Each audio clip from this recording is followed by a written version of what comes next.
എല്ലാവർക്കും സലു കിച്ചണിലേക്ക് സ്വാഗതം. ഇന്ന് ഞാൻ ഇവിടെ ഉണ്ടാക്കാൻ പോകുന്നത് ചിക്കൻ കത്തി റൊട്ടിയാണ്. ഇത് വളരെ പെട്ടെന്ന് തന്നെ തയ്യാറാക്കിയെടുക്കാൻ പറ്റുന്ന രീതിയിലാണ് ഞാൻ ഇന്നിവിടെ ഉണ്ടാക്കി കാണിക്കുന്നത്. ഇത് മക്കൾക്കൊക്കെ ഇഷ്ടപ്പെടുന്ന നല്ല ഒരു ഡിഷാണ്. അപ്പൊ അത് എങ്ങനെയാണ് തയ്യാറാക്കുന്നതെന്ന് നമുക്ക് നോക്കാം. ഇതിനു വേണ്ടിയിട്ട് ആദ്യം നമ്മള് റൊട്ടിയാണ് ഉണ്ടാക്കുന്നത്. ഇതിന്റെ റൊട്ടി ഉണ്ടാക്കാൻ വേണ്ടി ഞാനിവിടെ 2 കപ്പ് മൈദ മാവ് ഒരു ബൗളിലേക്ക് ഇട്ട് കൊടുക്കാണ്. നമുക്ക് എത്ര റൊട്ടി വേണം അതിനനുസരിച്ചുള്ള അളവ് നമ്മൾ എടുത്താൽ മതി. ഇതിപ്പോ മൈദ മാവ് നിങ്ങൾക്ക് ഇഷ്ടമല്ലെങ്കിൽ നമുക്കിത് ഗോതമ്പ് മാവിലും ഉണ്ടാക്കിയെടുക്കാവുന്നതാണ്. പക്ഷെ ഈ കത്തി റോള് എപ്പോഴും മൈദ മാവിൽ തന്നെയാണ് നമുക്ക് വാങ്ങാൻ കിട്ടുന്നത്. അപ്പൊ ഇന്നിപ്പോ ഞാനിവിടെ മൈദ മാവിൽ തന്നെയാണ് ഇത് ഉണ്ടാക്കിയെടുക്കുന്നത്. 2 കപ്പ് മൈദ മാവ് ഒരു ബൗളിലേക്ക് ഇട്ടു. ഇതിലേക്ക് ഇനി 1 ടേബിൾ സ്പൂൺ ഓയിൽ ഞാൻ ഒഴിച്ചു കൊടുക്കുകയാണ്. പിന്നെ ഇവിടെ ഞാൻ ഉപ്പിട്ട വെള്ളം എടുത്തിട്ടുണ്ട്. ഇത് നോർമൽ വാട്ടർ തന്നെയാണ്, നമ്മൾ ടാപ്പിൽ നിന്ന് പിടിച്ചെടുത്ത ആ വെള്ളം തന്നെയാണ്, അല്ലാതെ ചൂടാക്കുക ഒന്നും ചെയ്തിട്ടില്ല. ഈ നോർമൽ വെള്ളത്തിൽ പാകത്തിനുള്ള ഉപ്പിട്ട് കലക്കിയതാണ്. ഇതൊന്ന് മിക്സ് ചെയ്ത ശേഷം കുറേശ്ശെ വെള്ളം ഒഴിച്ച് ഇതൊന്ന് കുഴച്ചു കൊടുക്കാം. അതായത് നമ്മൾ ചപ്പാത്തി മാവ് കുഴക്കത്തില്ലേ, ആ ഒരു രീതിയിൽ നമ്മളിത് കുഴച്ചെടുക്കണം. കുറേശ്ശെ വെള്ളം ഒഴിച്ചിട്ട് വേണം നമ്മളിത് കുഴച്ചെടുക്കേണ്ടത്, അല്ലെങ്കിൽ അതിൻ്റെ പരുവം തെറ്റിപ്പോവും. ഹാർഡും ആവാൻ പാടില്ല, ഒരുപാട് ലൂസും ആവാൻ പാടില്ല.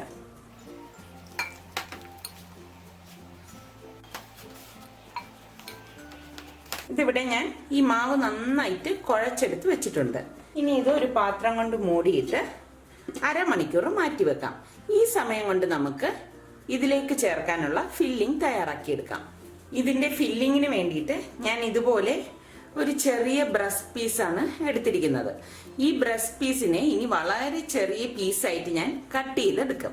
ചിക്കൻ ഞാനിവിടെ വളരെ ചെറിയ പീസായിട്ട് കട്ട് ചെയ്തെടുത്തിട്ടുണ്ട്. കണ്ടോ, ഈ ഒരു സൈസിലാണ് ഞാൻ കട്ട് ചെയ്തെടുത്തിരിക്കുന്നത്. ഇത് പെട്ടെന്ന് തന്നെ വെന്ത് കിട്ടും.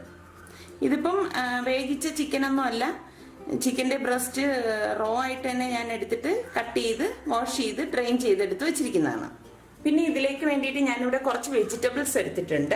2 ചെറിയ സവാള, പിന്നെ ബെൽ പെപ്പേഴ്സ് കുറച്ചാണ് ഞാനിവിടെ എടുത്തിരിക്കുന്നത്. ഗ്രീനും റെഡും എടുത്തിട്ടുണ്ട്. അതെല്ലാം ഞാനിവിടെ നീളത്തിലാണ് അരിഞ്ഞെടുത്ത് വെച്ചിരിക്കുന്നത്. 2 ചെറിയ ക്യാരറ്റ് ഞാനിവിടെ ഗ്രേറ്റ് ചെയ്തെടുത്തിട്ടുണ്ട്. പിന്നെ ഒരു ചെറിയ കുക്കുംബർ വട്ടത്തിൽ അരിഞ്ഞെടുത്തിട്ടുണ്ട്. ഇതിനൊന്നും പ്രത്യേകിച്ചൊരു അളവൊന്നുമില്ല, നമുക്ക് എത്രയാണോ ആവശ്യം അതിനനുസരിച്ച് എടുക്കാവുന്നതാണ്. ഇനി ഞാൻ ഈ കുക്കുംബർ ഒഴികെയുള്ള ഈ സവാളയും ബെൽ പെപ്പേഴ്സും ക്യാരറ്റും വഴറ്റാൻ നേരം ഇതിൽ നിന്ന് കുറച്ചെടുത്തിട്ട് വഴറ്റും. ബാക്കി നമ്മൾ റോൾ ചെയ്യുന്ന സമയത്ത് ഉപയോഗിക്കുകയാണ് ചെയ്യുന്നത്. ഇനി ഇത് എങ്ങനെയാണ് തയ്യാറാക്കുന്നതെന്ന് നോക്കാം. ഒരു പാൻ അടുപ്പത്ത് വെച്ച് ചൂടാകുമ്പോഴേക്ക് നമുക്കിതിലേക്ക് 2 ടേബിൾ സ്പൂൺ ഓയിൽ ഒഴിച്ചു കൊടുക്കാം. എണ്ണ ഇവിടെ ചൂടാകുമ്പോഴേക്ക് ഞാൻ ഈ ചെറുതായിട്ട് കട്ട് ചെയ്ത് വെച്ചിട്ട് ചിക്കൻ ഇട്ട് കൊടുക്കാം. ഞാനിവിടെ എടുത്തിരിക്കുന്നത് കാസ്റ്റ് അയണിന്റെ ഒരു പാനാണ്. ഇതുപോലൊന്ന് ഇളക്കി കൊടുക്കണം. ഇതിലേക്ക് നമുക്കിനി പാകത്തിനുള്ള ഉപ്പും കുറച്ച് കുരുമുളക് പൊടിയും കൂടി ഇട്ട് കൊടുക്കാം. ഫ്ലെയിം കൂട്ടി വെച്ചിട്ട് തന്നെയാണ് ഞാനിത് ഇളക്കി കൊടുത്തുകൊണ്ടിരിക്കുന്നത്. കാസ്റ്റ് അയണിന്റെ പാൻ ആകുമ്പോൾ ഒരു ഗുണം എന്താണെന്ന് വെച്ചാൽ നല്ല ചൂട് നിലനിൽക്കുകയും ചെയ്യും, ചിക്കൻ പെട്ടെന്ന് തന്നെ അത് റെഡിയാവുകയും ചെയ്യും. പിന്നെ ഹെൽത്തിനും ഒത്തിരി നല്ലതാണ് നമ്മൾ കാസ്റ്റ് അയണിന്റെ പാൻ ഉപയോഗിക്കുന്നത്. ചിക്കൻ ഇവിടെ റെഡി ആയിട്ടുണ്ട്. ചെറിയ പീസ് ആയതുകൊണ്ട് പെട്ടെന്ന് തന്നെ ചിക്കൻ നമുക്ക് വെന്ത് കിട്ടും. കണ്ടോ, ഇത്രയും മതി.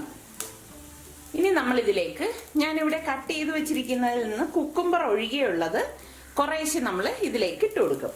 കുറച്ച് സവാള. ഇതിനി ഒരുപാട് കുക്കാവേണ്ട ആവശ്യമൊന്നുമില്ല, ജസ്റ്റ് ഇതുപോലൊന്ന് ഇളക്കി കൊടുത്താൽ മതി.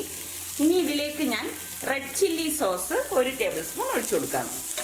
ഇത്രയും മതിയാവും. പിന്നെ കുറച്ച് ടൊമാറ്റോ കെച്ചപ്പും കൂടി ഞാൻ ഇതിലേക്ക് ഇട്ട് കൊടുക്കും. അതും ഏകദേശം 1 ടേബിൾ സ്പൂണാണ് ഞാൻ ചേർത്ത് കൊടുക്കുന്നത്. ഇനി ഇതെല്ലാം കൂട്ടിയിട്ട് നന്നായിട്ടൊന്ന് ഇളക്കി കൊടുക്കാം. റെഡ് ചില്ലി സോസ് ഉപയോഗിക്കുമ്പോൾ തന്നെ ഇതിന് അത്യാവശ്യത്തിനുള്ള എരിവ് നമുക്ക് കിട്ടും. ഇതിലേക്ക് ഞാനിനി വേറൊന്നും ചേർക്കത്തില്ല, ഇത്രയും മാത്രമേ ചേർക്കത്തുള്ളൂ. ഫ്ലെയിം ഞാനിവിടെ കൂട്ടി തന്നെയാണ് വെച്ചിരിക്കുന്നത്. കൂട്ടിയിട്ട് തന്നെയാണ് ഇതുപോലെ ഇളക്കിയെടുക്കുന്നത്. അതായത് നമ്മൾ ഈ സോസ് രണ്ടും ചേർത്ത ശേഷം കുറച്ചൊന്ന് ഡ്രൈ ആക്കി എടുക്കുകയാണ് ചെയ്യുന്നത്. കണ്ടോ, ഇത്രയേ ഉള്ളൂ. ഇനി നമുക്കിത് ഗ്യാസ് ഓഫ് ചെയ്ത ശേഷം മാറ്റി വെക്കാം. പിന്നെ ഒരു കാര്യം പ്രത്യേകം ശ്രദ്ധിക്കണം, നമ്മൾ ഇതൊന്ന് തണുത്ത ശേഷം മാത്രമേ നമ്മൾ റൊട്ടിയിലേക്ക് ഫില്ല് ചെയ്യത്തുള്ളൂ. ഈ സമയം നമുക്ക് റൊട്ടി തയ്യാറാക്കാം. ആ റൊട്ടി തയ്യാറാക്കുന്ന നേരം കൊണ്ട് ഇതൊന്ന് തണുത്ത് കിട്ടും. ഇതിനി മാറ്റി വെക്കാം. നമുക്ക് ഈ റൊട്ടിയിലേക്ക് നമ്മൾ മുട്ടയും ചേർക്കുന്നുണ്ട്. ഞാൻ 2 മുട്ട ഒരു ഗ്ലാസ്സിലേക്ക് പൊട്ടിച്ചൊഴിക്കുകയാണ്. ഇനി ഇതിലേക്ക് പാകത്തിനുള്ള ഉപ്പിട്ട് കൊടുക്കാം. നമ്മൾ ചിക്കൻ വഴറ്റിയതിൽ ചിക്കനിൽ ഉപ്പ് ചേർത്തത് കൊണ്ടാണ് നമ്മൾ വെജിറ്റബിൾസ് വഴറ്റിയപ്പോൾ ഉപ്പ് ചേർക്കാത്തത്. പിന്നെ സോസിലൊക്കെ ഉപ്പിന്റെ അംശമുണ്ട്, അതുകൊണ്ട് നമുക്ക് അധികം ഉപ്പിന്റെ ആവശ്യമില്ല. പാകത്തിനുള്ള കുരുമുളക് പൊടിയും കൂടി ഇട്ട് ഇതൊന്ന് മിക്സ് ചെയ്ത് കൊടുക്കാം. ഇതുപോലെ ഗ്ലാസ് ആവുമ്പം ഇതാണ് ഒരു ഗുണം, നമ്മൾ മിക്സ് ചെയ്യുമ്പോൾ പെട്ടെന്ന് നമുക്ക് മിക്സ് ചെയ്തെടുക്കാൻ പറ്റും. ഇത്രയേ ഉള്ളൂ. ഇതിന്റെ അടപ്പ് മാറ്റിയിട്ട് ഈ മാവ് ഒന്നുകൂടി ഒന്ന് കുഴച്ചു കൊടുക്കാം. ഇത്രയും മതിയാവും. കണ്ടോ, നമ്മൾ 2 കപ്പ് മാവ് എടുത്താലും കുഴച്ചെടുക്കുമ്പോൾ ഇത്രേ ഉണ്ടാവത്തുള്ളൂ. അതായത് ഒരു 4 റൊട്ടി ഉണ്ടാക്കാനുള്ള അളവിനെ നമുക്ക് കിട്ടത്തുള്ളൂ. പിന്നെ ഓരോരുത്തരും ഉണ്ടാക്കുന്ന റൊട്ടിയുടെ സൈസിനനുസരിച്ച് ഇരിക്കും കേട്ടോ. ഈ ഒരു സൈസിലാണ് ഞാൻ ഇവിടെ എടുത്തിരിക്കുന്നത്. വളരെ തിന്നായിട്ട് വേണം നമ്മളിത് പരത്തിയെടുക്കേണ്ടത്. കണ്ടോ, 4 റൊട്ടിയുടെ അളവിനെ എനിക്ക് കിട്ടിയിട്ടുണ്ട്. ഇനി നമുക്കിത് ഉരുട്ടിയിട്ട് വളരെ കനം കുറച്ച് ഇതൊന്ന് പരത്തിയെടുക്കാം. പരത്താനുള്ള സൗകര്യത്തിന് വേണ്ടിയിട്ട് കുറച്ച് മാവൊന്ന് സ്പ്രിങ്കിൾ ചെയ്ത ശേഷം നമുക്കിത് പരത്തിയെടുക്കാം കേട്ടോ.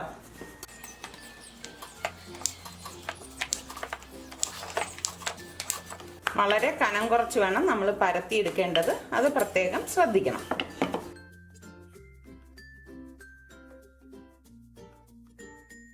കണ്ടോ, ഇതുപോലെ വേണം പരത്തിയെടുക്കേണ്ടത്. ഇത് കണ്ടോ, ഒട്ടും കനമില്ലാതെ വളരെ കനം കുറച്ച് നൈസാക്കിയാണ് ഞാനിവിടെ പരത്തിയെടുത്തിരിക്കുന്നത്. ഈ ഇരിക്കുന്ന മാവെല്ലാം നമുക്ക് ഇതുപോലെ കനം കുറച്ച് പരത്തിയെടുക്കണം. ഇനി നമുക്കിത് എങ്ങനെയാണ് ചുട്ടെടുക്കുന്നതെന്ന് നോക്കാം. ഒരു പാൻ അടുപ്പത്ത് വെച്ച് ചൂടാവുമ്പോഴേക്ക് നമുക്ക് ഈ പരത്തി വെച്ചിരിക്കുന്ന റൊട്ടിയുടെ മാവ് വെച്ചു കൊടുക്കാം.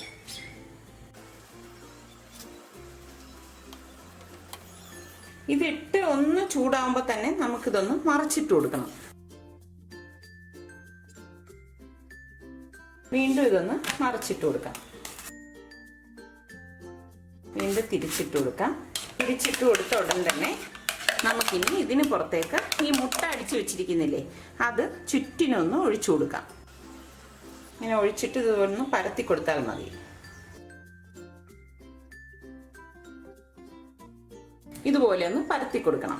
ഇതുപോലെ ഒന്ന് പരത്തി കൊടുത്തിട്ട് ഇതിന്റെ വശങ്ങളിലേക്ക് കുറച്ച് ഓയിൽ ഒഴിച്ചിട്ട് ഇതൊന്ന് മറിച്ചിട്ട് കൊടുക്കാം. ഒരുപാട് ഓയിൽ ഒഴിക്കേണ്ട ആവശ്യമില്ല കേട്ടോ. ഇനി ഇത് മറിച്ചിട്ട് കൊടുക്കണം. ഇതുപോലെ ഒന്ന് അമർത്തി കൊടുക്കണം. ഒരു വശത്ത് മാത്രമേ നമ്മൾ മുട്ട ചേർക്കത്തുള്ളൂ. ഈ വശം നമുക്ക് പ്ലെയിൻ ആയിരിക്കും. വീണ്ടും ഇതൊന്ന് തിരിച്ചിട്ട് കൊടുക്കാം. കണ്ടോ, ഇനി നമ്മൾ ഇതിനകത്താണ് നമ്മൾ ആ ചിക്കൻ്റെ ഫില്ലിങ്ങും പിന്നെ ഫ്രഷ് ആയിട്ടുള്ള കുറച്ച് വെജിറ്റബിൾസും വെച്ചിട്ട് റോൾ ചെയ്തെടുക്കുന്നത്. ഇത്രയും മതിയാവും. ഇനി ഞാനിതൊരു പ്ലേറ്റിലേക്ക് മാറ്റുവാണ്. ഇതുപോലെ തന്നെ ഈ ഇരിക്കുന്ന റൊട്ടിയുടെ മാവെല്ലാം മുട്ട ഒഴിച്ച് ചുട്ടെടുക്കാം. ഇനി നമുക്കിത് അറേഞ്ച് ചെയ്തെടുക്കുന്നത് എങ്ങനെയാണെന്ന് നോക്കാം. ഇതുപോലെ ബട്ടർ പേപ്പർ വേണം. ബട്ടർ പേപ്പറിലാണ് നമ്മളിത് പൊതിഞ്ഞെടുക്കുന്നത്. ഞാനിതെല്ലാം മുട്ട ചേർത്ത് ഇത് ചുട്ടെടുത്ത് വെച്ചിരിക്കുന്നതാണ്. ഇനി ഇതിൽ നിന്ന് ഓരോന്നെടുത്ത് ഈ ബട്ടർ പേപ്പറിലേക്ക് വെച്ചു കൊടുക്കാം. നമ്മൾ ഈ റെഡിയാക്കി വെച്ചിരിക്കുന്ന ചിക്കൻ കൂട്ടിനെ ഇതിലേക്ക് വെച്ചു കൊടുക്കാം. ഫോൾഡ് ചെയ്യാനുള്ള സൗകര്യത്തിന് വേണം നമ്മളിത് വെച്ചു കൊടുക്കേണ്ടത്. ഇനി നമ്മളിവിടെ കുറച്ച് ഫ്രഷ് ആയിട്ട് അരിഞ്ഞെടുത്ത് വെച്ചിട്ടുണ്ടല്ലോ വെജിറ്റബിൾസ്, അതും കൂടി ഇതിന്റെ പുറത്തേക്ക് വെച്ചു കൊടുക്കണം. പിന്നെ നിങ്ങൾക്ക് മയണൈസ് വേണമെങ്കിൽ ഈ സമയം നമുക്ക് ഇതിലേക്ക് മയണൈസും കൂടി വെച്ചു കൊടുക്കാവുന്നതാണ്. ഇന്നിപ്പോൾ ഞാൻ മയണൈസ് ഒന്നും വെച്ചു കൊടുക്കുന്നില്ല, ഇത് മാത്രമേ വെക്കുന്നുള്ളൂ. ടൈറ്റ് ചെയ്ത് ഇനിയൊന്ന് ഇത് ഫോൾഡ് ചെയ്യണം. ഇതുപോലെ ഒന്ന് ഫോൾഡ് ചെയ്തിട്ട് ഈ പോർഷൻ ഒന്ന് മടക്കി കൊടുക്കണം. ഈ എഡ്ജ്, അതായത് നമ്മൾ ഇതിൻ്റെ അറ്റം വീണ്ടും ഇതൊന്ന് ഫോൾഡ് ചെയ്തെടുക്കണം. നല്ല ടൈറ്റ് ചെയ്ത് വേണം ഫോൾഡ് ചെയ്തെടുക്കേണ്ടത്. ഫില്ലിങ് പുറത്തു പോകാതെ തന്നെ നമ്മളിത് ഫോൾഡ് ചെയ്തെടുക്കണം. ഇനി നമുക്ക് ഈ ബട്ടർ പേപ്പറിൽ വെച്ച് കവർ ചെയ്തെടുക്കാം. ഈ ബട്ടർ പേപ്പറിനെ നമുക്ക് രണ്ടായിട്ട് ഫോൾഡ് ചെയ്യണം, എന്നാലേ ഒരു കട്ടി ഉണ്ടാകത്തുള്ളൂ. ഈ ബട്ടർ പേപ്പറിൻ്റെ പകുതി നമ്മൾ ഈ റോള് വെച്ചാൽ മതി. ഈ സൈഡൊന്ന് മടക്കി കൊടുക്കണം. എന്നിട്ട് നമുക്ക് നന്നായിട്ട് ഇതൊന്ന് ഫോൾഡ് ചെയ്തെടുക്കാം. കണ്ടോ, ഇങ്ങനെയാണ് നമ്മൾ ഇത് ഫോൾഡ് ചെയ്തെടുക്കുന്നത്. ഇനി നമ്മൾ ഒരു ബട്ടർ പേപ്പറും കൂടി എടുത്തിട്ട് ഇതൊന്നും കൂടി ഒന്ന് കവർ ചെയ്തെടുക്കും. നമ്മൾ പുറത്തുനിന്നൊക്കെ വാങ്ങുന്ന റോളിൽ കണ്ടിട്ടില്ലേ, 2 ബട്ടർ പേപ്പർ കാണും.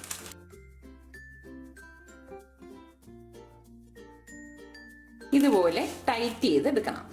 ഇനി ഒരു ടൂത്ത് പിക്ക് എടുത്തിട്ട് ഞാനിവിടെ ഒരു ക്യാരറ്റ് റൗണ്ട് ചെയ്ത് കട്ട് ചെയ്തെടുത്ത് വെച്ചിട്ടുണ്ട്.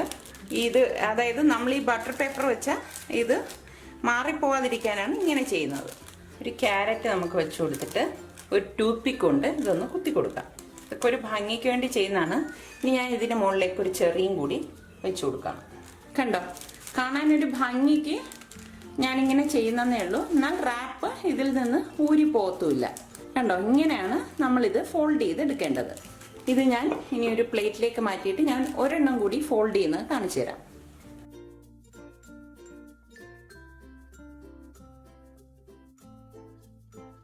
ചിക്കൻ കത്തി റോൾ ഇവിടെ തയ്യാറായി.